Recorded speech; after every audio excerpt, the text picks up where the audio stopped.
నేను చెప్పిన హియర్సే ఎవిడెన్స్లో కానీ, నేను చెప్పిన ఆ గూగుల్ టేక్అవుట్లో కానీ, ఇందాక చెప్పిన ఈ వాట్సాప్ యాక్టివిటీలో కానీ ఏమన్నా బేస్ ఉందా ఒకసారి మీరు ఆలోచించండి. కొంచెమన్నా బేస్ ఉందా ఒకసారి మీరు ఆలోచించండి. మీ విజ్ఞతగా నేను వదిలేస్తాను, వాళ్ళ విజ్ఞతగా నేను వదిలేస్తాను, నన్ను విమర్శించే వాళ్ళ విజ్ఞతగా నేను వదిలేస్తాను. ఎంత నీచమంటే ఈ 3 ఏళ్ళుగా ఎంత ఘోరంగా క్యారెక్టర్ అసాసినేషన్ చేసినారంటే, ఈ కేసు వల్ల నన్ను ఎన్ని ఇబ్బందులు పెట్టినారంటే, మా కుటుంబం ఎంత సఫర్ అయిందంటే, మా నాన్న వయసు 74 ఏళ్ళు, లోపల జైల్లో మగ్గుతాడు సమస్యలతో. ఆయన ఏం కర్మ పాపం, ఏం తప్పు చేసినాడని ఈ రోజుకి ఆయన ఒకే ప్రశ్న, నేను నా జీవితం అంతా ఎవరికి తెలిసి ద్రోహం చేయాలని, నాకేంది ఈ కర్మ అని బాధపడతాడు. పులివెందుల్లో ప్రతి ఒక్కరికి తెలుసు మా నాన్న ఎవరికి తెలిసి ఎవరికి ద్రోహం చేయలే. అటువంటి వ్యక్తిని అన్యాయంగా లోపలేసినారు. ఆ ఉదయ్ అనే పిల్లోడు, వాని మీద అలిగేషన్ ఏంది, మధ్యరాత్రి 4 గంటలకు రోడ్లో తిరుగుతున్నాడంట. నేను రోడ్లో తిరిగితే ఏమి, రోడ్లో తిరిగితే కేసులో ఇరికిచ్చేస్తారా?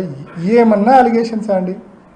అన్యాయంగా మనుషులను లోపలేసి వ్యవస్థల్లో వాళ్ళకున్న పలుకుబడి ద్వారా చంద్రబాబు నాయుడు గారిని ఉపయోగించుకొని, ఢిల్లీలో ఉండే బీజేపీలోని టీడీపీ పెద్దలను ఉపయోగించుకొని సర్వనాశనం చేసినారు. ఈ కేసును రాజకీయం చేసి చంద్రబాబు చేతిలో పావులుగా మారి మమ్మల్ని సర్వనాశనం చేసినారు. చాలా ఇబ్బందులకు, చాలా నరక యాతనకు గురి చేసినారు మమ్మల్ని.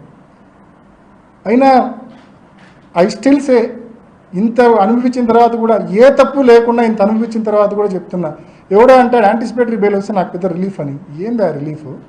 నేను ఏమైనా చేసి ఉంటే కదా నాకు రిలీఫ్. నేను నరకం అనుభవిస్తాను.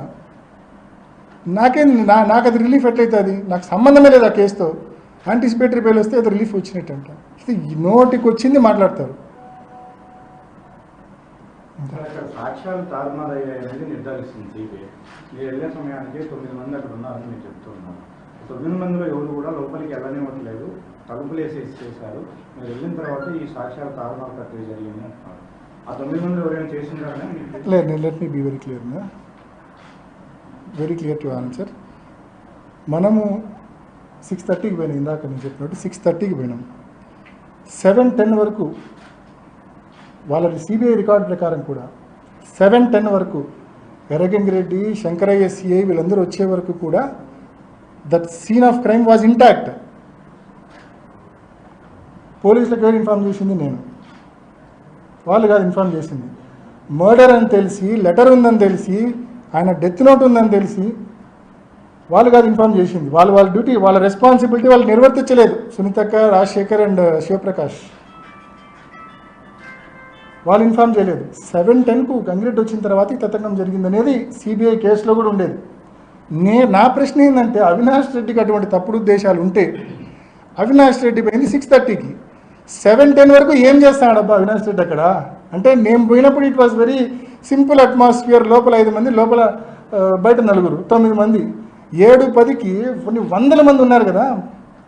అసలు గంగిరెడ్డికి ఫోన్ చేసిందే శివప్రకాష్ రెడ్డి కదా. అసలు గంగిరెడ్డి రాకుంటే అది ఉండేదే కాదేమో, అసలు స్క్రీనింగే జరిగిండేది కాదేమో బహుశా. So simple.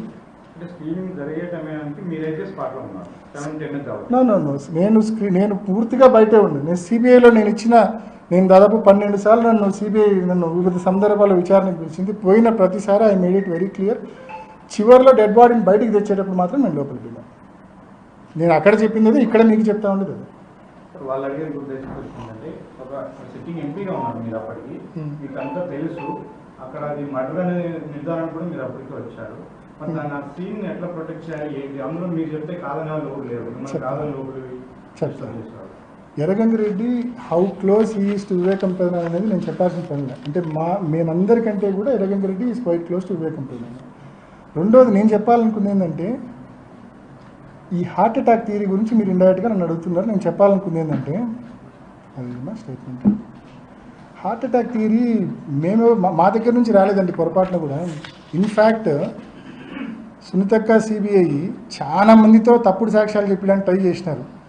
చివరికి వాళ్ళ ఇంట్లో పనిచేసే లక్ష్మీదేవో, వాళ్ళ దగ్గర ఉండే ఎర్రంరెడ్డిపల్లె జగదీష్ రెడ్డో, లేదా వాళ్ళ ఇంట్లో పనిచేసే లక్ష్మీదేవి కొడుకో, ఇట్టటి వాళ్ళతో, ఇంట్లో పనిచేసే వాళ్ళతో తప్పుడు మార్మలాలు ఇప్పించగలిగినారేమో కానీ లేకుంటే వాళ్ళ ఇన్ఫ్లుయెన్స్కి గురైన వాళ్ళతో తప్పుడు వాంగ్మూలాలు ఇప్పించగలిగినారేమో. కానీ వాస్తవంగా అయితే చాలా మందితో తప్పుడు వాంగ్మూలాలు, ఈ శశికళ అండ్ కో ఉన్నారు కదా నలుగురు, వాళ్ళతో సిబిఐ తప్పుడు వాంగ్మూలాలు తీసుకునే ప్రయత్నం చేసింది. వాళ్ళని పిలిచి అవినాష్ రెడ్డి మీరు గేట్ దగ్గర నిలబడుకుంటే వివేకం సార్ హార్ట్ అటాక్ చనిపోయినట్టు చెప్పమని వాళ్ళు ఇన్ఫ్లుయెన్స్ చేసినారు, ప్రెజర్ పెట్టినారు వాళ్ళను, శశికళ అక్క వాళ్ళను, గేట్ దగ్గర ఉన్న వాళ్ళను. బట్ ఆయన మాకు అట్లా చెప్పలే, మేము చెప్పము అని. ఇంకొక వ్యక్తి గేట్ దగ్గర హిమకుంట్ల వాసి, నేను సిబిఐలో పేరు కూడా చెప్పిన, ఆ వ్యక్తి గేట్ దగ్గర కొంచెం గట్టిగా మాట్లాడి లోపల పోతాడు. నేను ఆ వ్యక్తి పేరు కూడా సిబిఐలో చెప్పిన. ఆ వ్యక్తి ఇంటికి సునీతక్క రాజశేఖర్ 2 సార్లు పోయినారు. అన్న నువ్వు మా నాన్నకు బాగా, హిమకుంట్ల గ్రామవాసి, అన్న నువ్వు మా నాన్నకు మంచి శిష్యుడివి, నువ్వు మా నాన్న ఈ రకంగా చనిపోయినాడు, నువ్వు సిబిఐ దగ్గర వాంగ్మూలం ఇవ్వాలన్నా అన్నారు. లేదమ్మా నేను ఉన్నట్టు చెప్పమంటే ఎక్కడైనా చెప్తామ్మా, మేము చెప్పినట్టు చెప్పాలా ఆయన మీద ప్రభావితం ఏంది